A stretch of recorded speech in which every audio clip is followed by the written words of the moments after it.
Dikisahkan oleh Ibnu Ishaq bahwa Syalih bin Kaisan menceritakan kepada saya dari Urwah bin Zubair dari Aisyah radhiyallahu anha yang mengatakan, kali pertama salat diwajibkan kepada Rasulullah shallallahu alaihi wasallam adalah 2 rakaat setiap kali salat. Kemudian Allah menyempurnakannya dengan menjadikan salat 4 rakaat bagi orang yang bermukim dan tetap 2 rakaat untuk seorang musafir. Ibnu Ishaq juga menyampaikan, saat pertama kali salat diwajibkan kepada Rasulullah shallallahu alaihi wasallam, malaikat Jibril mendatangi beliau di atas gunung Makkah.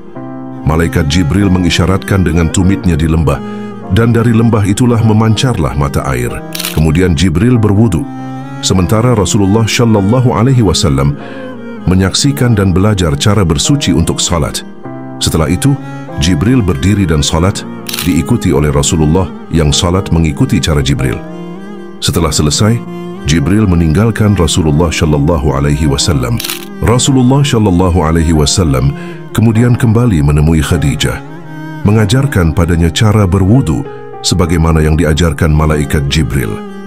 Khadijah pun mengikuti cara berwudu Rasulullah. Lalu Rasulullah shallallahu alaihi wasallam salat seperti Jibril salat, sementara Khadijah mengikuti salat Rasulullah. Dalam riwayat lain, Ibnu Abbas berkata, ketika salat ditetapkan kepada Rasulullah shallallahu alaihi wasallam, beliau didatangi oleh malaikat Jibril.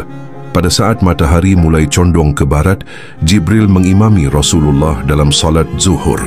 Kemudian Jibril mengimami beliau untuk salat asyar saat bayangan benda sama panjang dengan benda itu sendiri. Setelah matahari terbenam, Jibril mengimami salat maghrib, dan salat isya dilakukan setelah sinar merah hilang. Pada waktu fajar menyingsing, Jibril mengimami Rasulullah dalam salat subuh. Keesokan harinya, Jibril datang kembali dan mengimami beliau untuk salat zuhur saat bayangan benda tepat sama panjangnya. Kemudian Jibril mengimami salat asyar ketika bayangan seseorang 2 kali lebih panjang. Setelah matahari terbenam, Jibril mengimami salat maghrib sebagaimana yang dilakukannya kemarin, lalu mengimami salat isya setelah sepertiga malam pertama berlalu. Di akhir malam, Jibril mengimami salat subuh saat sedikit terang, namun matahari belum terbit. Setelah itu Jibril berkata, "Wahai Muhammad, waktu salat adalah pertengahan antara salatmu hari ini dan salatmu yang kemarin."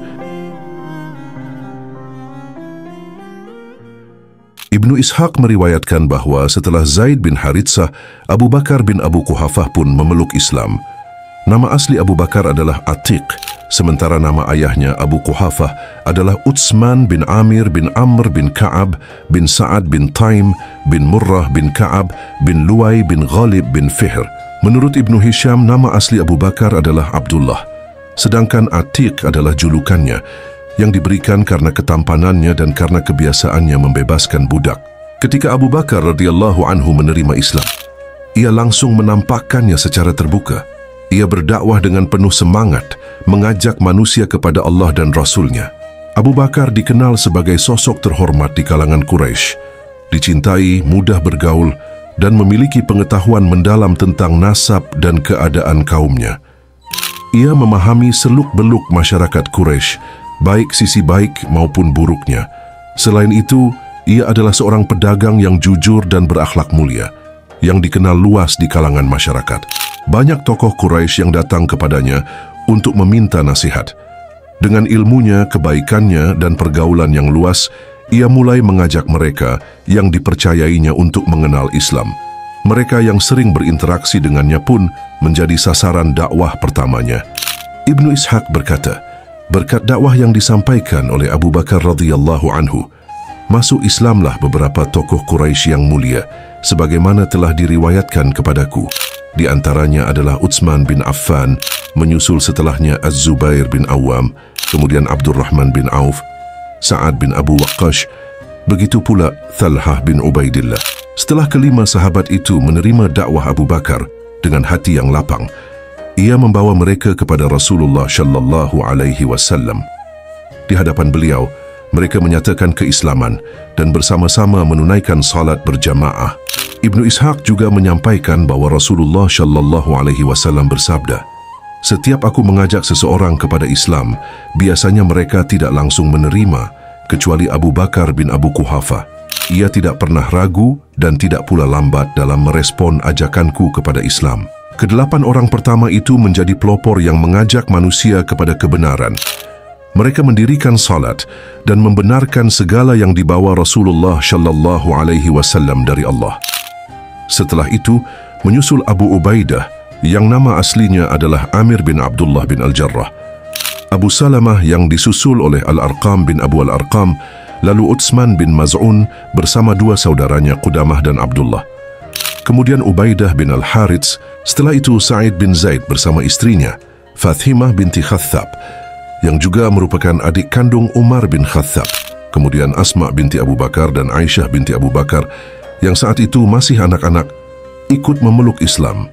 Disusul oleh Khabbab bin Al-Arad, kemudian Umair bin Abu Waqqash, saudaranya Sa'ad bin Abu Waqqash, Abdullah bin Mas'ud. Setelah itu, masuk Islamlah Salith bin Amr bin Abdu Syams bersama saudaranya yang bernama Hathib bin Amr. Menyusul pula Ayyasi bin Abu Rabi'ah bin Al-Mughirah bersama istrinya Asma binti Salamah. Kemudian Khunais bin Hudzafah bin Qais dari keturunan Anz bin Wail yang merupakan sekutu keluarga besar Umar bin Khattab. Setelah itu masuk Islam pula Abdullah bin Jahsi bersama saudaranya Abu Ahmad bin Jahsi. Lalu Ja'far bin Abdul Muthalib bersama istrinya Asma binti Umais. Setelah itu menyusul Hathib bin Al-Harits bin Ma'mar bersama istrinya Fathimah binti Al-Mujallal dan saudaranya Hathab bin Al-Harits dan istrinya Fuqaihah binti Yasar. Kemudian Ma'mar bin Al-Harits. Selanjutnya As-Saib bin Utsman dan Al-Muthalib bin Azhar bersama istrinya Ramlah binti Abu Auf, dan di antara mereka juga terdapat seorang lelaki yang dikenal dengan julukan An-Naham, yang nama aslinya adalah Nuaim bin Abdullah bin Asid.